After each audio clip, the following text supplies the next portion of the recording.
Katanya Mas Bondan asam uratnya sembuh nih dengan cara merubah pola makan. Bener nggak tuh? Bener banget. Terus katanya sembuhnya dengan cara merubah pola makan. Itu pola makannya kayak gimana Mas Bondan? Iya, namanya sih ketofastosis ya. Ketofastosis.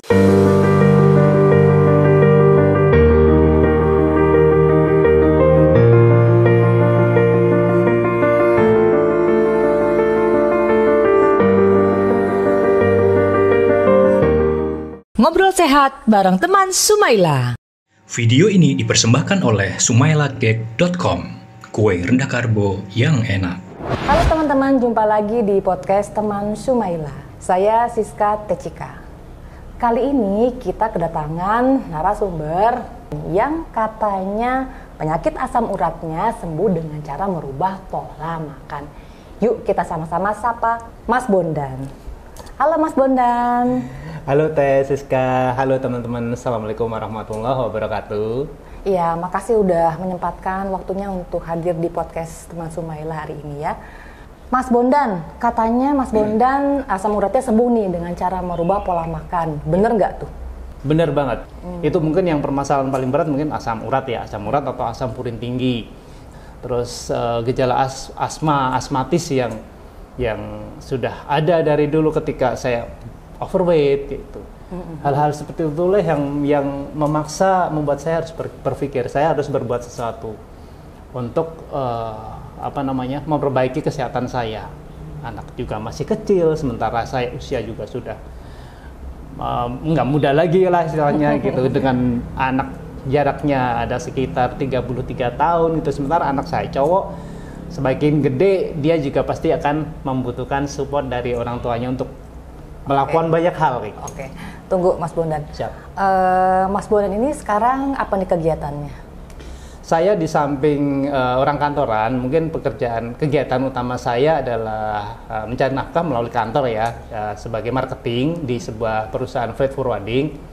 Kargo kayaknya dong sama ya? lah ya kita dulu ya, kargo ya. Teteh kan setahu saya juga di kargo kan. Gitu. Kargo ya, apa itu kargo udara? Jadi kita bisa mengerjakan ekspor, impor juga. Tapi dari sisi transportasinya, ekspedisinya maupun logistiknya, kita yang menjadi transporter. Oh, I see. Nah, untuk ekspor ya kita yang membantu mengirimkan ekspornya. Kemudian untuk impor kita yang membantu pengurusan barang masuk ke wilayah pabean Indonesia. Oh, I see. Gitu. Oke, jadi karyawan perusahaan swasta. Iya. Terus juga mungkin ada kegiatan lain selain. Ya. Di samping kerja di kantor, saya juga membantu istri. Kalau ini nih sebetulnya main jobnya istri ya, kegiatan utama istri di rumah gitu. Jadi menjalankan bisnis network marketing melalui Oriflame. Oriflame? Ya, produknya juga ada di sini. Oh, ini Oriflame ini. Ya.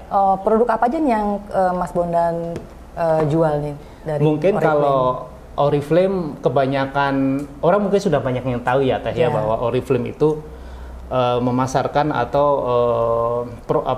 bisnis utamanya adalah personal care untuk perempuan, misalnya toiletries, kosmetik, make up, kemudian segala sesuatu dari ujung rambut sampai ke ujung kaki untuk perempuan itu disupport oleh Oriflame. Ya, tapi mungkin yang banyak orang yang nggak tahu bahwa sebetulnya Oriflame juga ada personal care untuk pria. Oh, gitu. ada. Untuk pria dan juga untuk anak-anak gitu. Seperti yang saya bawa di sini kan. Ini ada parfum untuk pria. Ini semua untuk pria? Betul, ini juga ada gel rambut untuk pria. Ada odol juga. Jadi nggak cuma sekedar personal care untuk mempercantik diri gitu, tapi untuk kesehatan juga ada kayak gitu. Oh, untuk kesehatan juga ada. Betul. Oh, jadi kegiatannya sekarang Mas Bondan karyawan swasta juga membantu istri untuk memasarkan Oriflame. Kayaknya teman-teman juga ingin tahu lebih banyak lagi nih tentang gimana Mas Bondan nyembuhin asam uratnya. Boleh tahu nggak Mas Bondan itu kapan didiagnosa atau taunya asam urat dan gejala-gejalanya apa itu? Mungkin kita kembali ke tahun 2015 ya Teh ya. Waktu itu pertama kali saya mengalami gangguan di asam yang disebut dengan asam urat. Mungkin gampangannya kita sebut asam urat aja ya. Kalau istilahnya kan agak ribet ya, arthritis gout atau apalah seperti itu kan. Iya, asam urat aja. Asam urat. Jadi sekitar pertengahan 2015 itu Waktu itu saya merasakan nyeri pada telapak kaki saya di dekat di dekat jempol kaki sebelah kanan. Telapak kaki di dekat jempol Ya, itu sakit. di area sekitar di jempol. Waktu itu nyeri sekali. Pokoknya kalau kesenggol bacok lah ya. Rasanya seperti itu gitu. Kalau kesenggol sakit gitu kan? Sangat nyeri itu dan nggak nyaman. Bahkan kalau pas pada waktu puncaknya dia gejalanya, ngilunya, nyerinya, semalaman nggak bisa tidur karena mau dipakai untuk tidur, untuk istirahat itu saking sakitnya ya. Sakitnya ngalahin rasa ngantuk, ngalahin rasa lapar pun juga dikalahin sama bengkak karena asam urat itu. Kalau bengkak berarti nggak bisa pakai sepatu dong? Betul, apalagi kan permasalahan yang terjadi di kaki saya itu kebanyakan di kaki selama saya asam urat di 2015 hingga 2016 mungkin itu berapa kali kambuh gitu. Oke, sorry Mas Bondan. Mas Bondan taunya itu asam urat dari mana? Periksa ke dokter kah atau ke lab kah atau gimana? Iya, sebelumnya saya salah diagnosa teh. Oh. Karena ini kaki yang sakit gitu ya, bengkak, saya pikir terkilir biasa gitu. Bukan asam urat, tapi kalau kata tukang pijit salah urat kayak Salah gitu. urat. Uratnya yang salah, uratnya yang disalahin gitu. Makanya pergi ke tukang pijit Tukang tadi. pijit. Dan justru sama tukang pijit dibenarkan bahwa itu oh iya ini ada permasalahan di persendian gitu. Sehingga sama beliau dipijitlah. Dipijit. Asam urat itu kesenggol aja sakit. Itu dipijit gimana? Senggol aja bacok gitu kan. Apalagi ini dipijit. Yang namanya dipijit itu kan digecat-gecat gitu kan teh. Waduh ya Allah rasanya. Sakit banget. Luar biasa. Itu pengalaman luar biasa. Berarti itu setelah dipijit pun nggak sembuh ya? Pasti. Nggak sembuh ya? Nggak sembuh. Akhirnya setelah seminggu mungkin ya, kurang lebih 1 minggu hingga lebih dari 1 minggu itu akhirnya karena ini kok nggak ada perbaikan juga padahal sudah dikasih mungkin minyak nyong-nyong gitu loh, dengan pijit minyak nyong-nyong. minyak pijit lah ya. Buat minyak balur gitu, dibalurin, dipijitin sendiri gitu untuk recovery. Sudah dikasih tips memang dengan minyak balur itu nanti setiap menjelang tidur atau siapa tolong dibalur. Itu sampai berapa kali tiap hari mungkin ya saya treatmentnya seperti itu, nggak sembuh juga. Nggak sembuh juga. Akhirnya second opinion gitu. Second opinion, singkat cerita saya mengunjungi dokter dan saya mendapatkan hasilnya memang asam uratnya sangat tinggi waktu itu di antara 8 hingga 9. Oh lumayan tinggi ya? Lumayan tinggi untuk yang orang normal kan kalau pria kalau nggak salah 7,2 ya maksimal 7,2. ya. Di luar batas itu pasti akan terjadi bengkak seperti itu. Oh oke. Terus oleh dokter gimana tuh disarankan apa? Oleh dokter waktu itu diresepin obat, tapi saya juga browsing juga bahwa pengobatan tradisional asam urat itu bisa dilakukan sendiri gitu, yaitu dengan minum air rebus daun salam atau daun sirsak. Oh rebusan daun dan juga ya herbal. Betul, dong ya? Herbal. Saya putuskan tidak ngambil obatnya, tapi saya justru ke alternatifnya gitu. Setelah tahu kalau itu asam urat, jadi saya ke dokter minta opini dokter itu hanya untuk tahu ini benar terkilir atau ini asam urat. Konsul dan ternyata ya? konsul gitu. Dan ternyata menurut dokter adalah asam urat. Asam purin tinggi, purin yang terlalu berlebihan.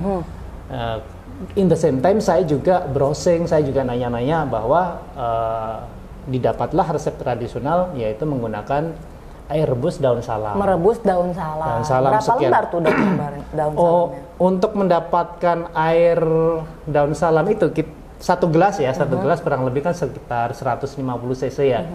Itu membutuhkan paling nggak 15 daun lembar. 15 lembar daun salam atau daun sirsak. Oh, jadi malah berkurang justru dengan herbal ya? Dengan herbal. Jadi yang obat-obatan seperti katakanlah alpurinol atau itu malah saya belum pernah konsumsi sama sekali. Terus katanya sembuhnya dengan cara merubah pola makan. Itu pola makannya kayak gimana Mas Bondan? Pencarian saya terhadap masalah kesehatan saya, terutama asam urat dan juga overweight ya, kita akhirnya bertemu dengan sebuah lifestyle itu di bulan September 2016. Itu 2016 juga direkomendasikan oleh beberapa orang teman. Coba kamu cobain ini, siapa tahu ini cocok. Dan alhamdulillahnya cocok. Kecocokannya kenapa? Karena justru menu makannya yang harus dimakan itu adalah semua makanan-makanan kegemaran saya. Apa itu Mas? Lauk, Oh, lauk maksudnya sumber hewani. Sumber hewani. Jadi segala macam hewani itu memang dari kecil tuh saya suka. Ayam goreng, ayam, ikan, kemudian jeroan. Yang ekstrim jeroan itu saya suka. Gaji. Bukannya asam urat katanya dilarang banget tuh makan jeroan atau produk hewani? Ya, memang konon yang bisa memicu asam urat tinggi itu jeroan. Jeroan ya? Setahu saya jeroan itu paling musuh utama mungkin ya, jeroan. Kemudian yang lain-lain juga semua hewani itu bisa dibilang dianggap sebagai pemicu untuk penyakit-penyakit asam urat dan juga mungkin penyakit modern yang ada di masa sekarang ya kayak gitu.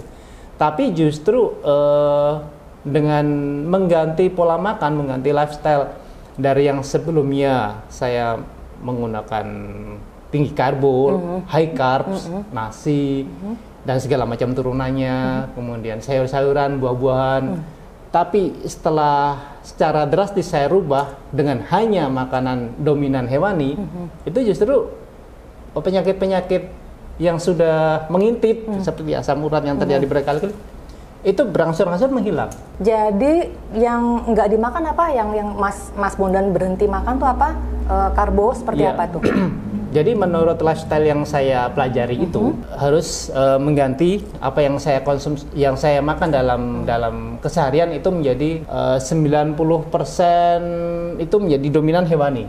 Semua hewani. Berarti kalau membatasi karbo gitu, berarti nggak makan apa nih? Nasi dimakan nggak? Nasi sama sekali sudah tidak. Semua jenis nasi termasuk mungkin nasi merah yang katanya rendah glikemik, rendah karbo. Itu juga enggak? Itu juga enggak. Kemudian segala macam karbo yang lain seperti jagung. Jagung enggak? Kentang. Oh, itu berarti sayur dong kalau jagung itu ya. Sayur-sayuran juga enggak dimakan dong atau masih dimakan? Kalau jagung kan mungkin cenderung karbo ya teh ya. Oh, tinggi dimakan. Karbonya ya. Kentang juga kayak gitu kan. Kentang juga. Ya, terus mungkin tepung-tepungan, gandum itu juga enggak. Jadi saya juga enggak berpisah dengan roti gitu. Padahal saya juga suka roti. Roti, saya suka mie udah enggak dimakan ya. Mie jelas enggak karena mie tepung kan. Oke, gitu. Nasi, roti, mie, gula, gimana gula? Gula juga tidak, saya pisah dengan gula dan saya juga pisah dengan sebagian besar sayuran dan buah. Oh, sebagian besar berarti masih makan sayur dan buah. Kalau sayurnya apa nih yang Mas Bondan makan? Ya, berdasarkan protokol yang saya pelajari, yang masih toleran kita bisa makan adalah segala jenis sayur asalkan antara daun, batang itu menjadi satu. Seperti misalnya nih, brokoli. Brokoli bisa Brokoli dimakan. itu bisa. Kemudian kangkung itu bayam dengan segala macam olahan ya, baik yang minimalis dibikin sop atau dibikin tumis itu bisa. Pokoknya jangan pakai apa tadi kan juga nggak konsumsi gula ya, nggak dimasak dengan gula ya. Semua sayuran yang berdaun hijau dimakan kan ya, brokoli juga dimakan. Kalau buah-buahannya Mas Bondan konsumsi apa? Buah-buahannya itu asalkan buah yang gulanya sedikit, fruktosanya dikit, seperti misalnya alpukat itu bisa dibilang gulanya bahkan mungkin malah nggak berasa manis ya alpukat itu ya meskipun mateng ya, tapi dia tinggi lemak seperti halnya hewani yang saya konsumsi. Jadi justru salah satu buah yang bisa yang aman di segala fase pola lifestyle yang saya jalan itu adalah alpukat. Atau mungkin yang lain ada juga strawberry ya, bisa. Kemudian blueberry ya. Terus apalagi tuh yang rendah kadar gulanya itu. Tapi banyak di luar negeri ya. Apa sih? Yang saya tahu ada juga semangka bisa tuh ya, semangka ya. Tapi mungkin jumlahnya nggak terlalu banyak. Tapi kalau saya memang dari dulu pun nggak terlalu suka buah, jadi nggak ada masalah juga untuk berpisah dengan buah. Dan untuk hanya sekedar mengkonsumsi alpukat pun nggak ada masalah. Terus sayur saya juga dulu suka, tapi alhamdulillahnya di lifestyle yang saya jalan ini sayur masih ada toleransinya gitu, masih ada sayur yang dibolehin, jadi alhamdulillah aman gitu. Cuman saya tetap membatasi diri konsumsinya nggak terlalu berlebihan juga untuk sayuran. I see. Nah yang mungkin cenderung berlebihan adalah hewaninya ini.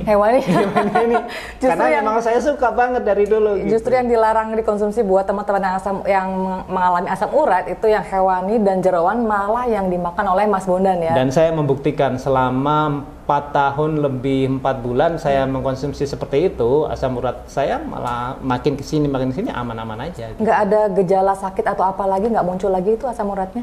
Alhamdulillah nggak ada, kecuali misalnya pada satu ketika nih saya alpa, manusia kan tempatnya alpa ya kan ya. Nggak apa-apa. Kadang dalam satu hari ya, ada konsumsi, kan ada batasan karbo yang bisa kita konsumsi dalam satu hari, ada toleransi lah.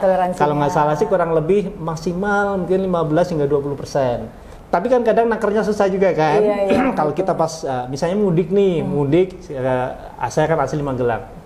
Masakan di sana rata-rata manis. Dimasak dengan gula, dimasak dengan kecap.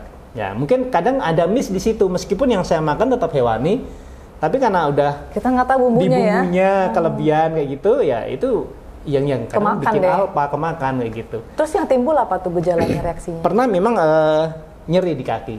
Muncul lagi nyerinya? Muncul di kaki, tapi nggak lama. Maksudnya paling cuman begitu kaki saya sakit atau mungkin ada gejala yang lain, misalnya asmatis saya kambuh kayak gitu. Itu semacam alarm gitu. Oh, jadi ada yang berlebih nih. Ada pengingat nih di dalam diri dari tubuh saya, reminder. Kamu udah over nih. Jadi kamu harus balik lagi ke lifestyle yang sekarang kamu jalanin gitu. Jadi ketika saya ingat-ingat, oh ya, mungkin saya kelebihan gula di bumbu. Mungkin saya kelebihan ini di sini. Jadi next time ya harus dikontrol kayak gitu. Ya mungkin itu masalah-masalah yang timbul paling semacam alarm pengingat itu aja. Pengingat aja ya. Tapi overall selama 4 tahun 4 bulan lah, alhamdulillah lifestyle yang saya jalani ini aman untuk saya khususnya. Sepanjang memang konsisten menjalaninya gitu. Oh, oke. Boleh tahu nggak ini lifestyle-nya ini apa yang Mas Bondan jalankan nih namanya? Iya, namanya sih ketofastosis ya. Ketofastosis. Jadi, ketogenik plus fasting jadi ada ada ketogenik konvensional plus fastingnya melalui intermittent fasting, dalam artian ada batasan-batasan dalam satu hari yang kita boleh makan besar dan kapan saatnya kita juga harus puasa.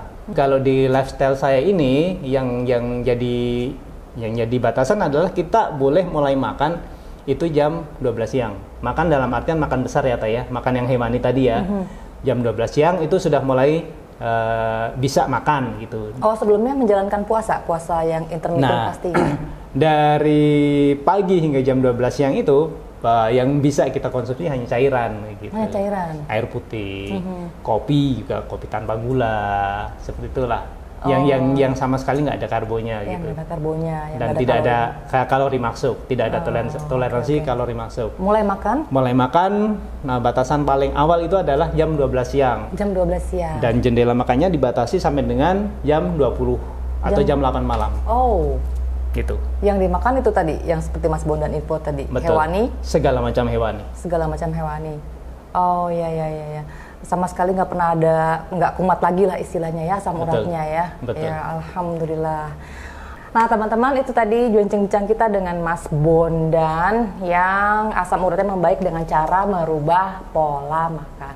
Buat teman-teman yang juga mengalami kondisi yang sama, yaitu asam urat, mungkin bisa mencoba cara yang dipakai oleh Pak Bondan dengan cara merubah pola makan.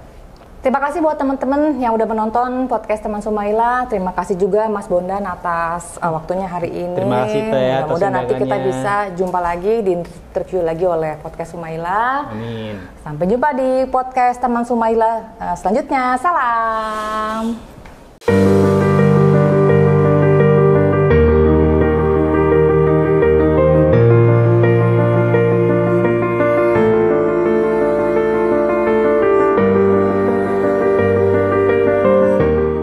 Ngobrol sehat bareng teman Sumaila.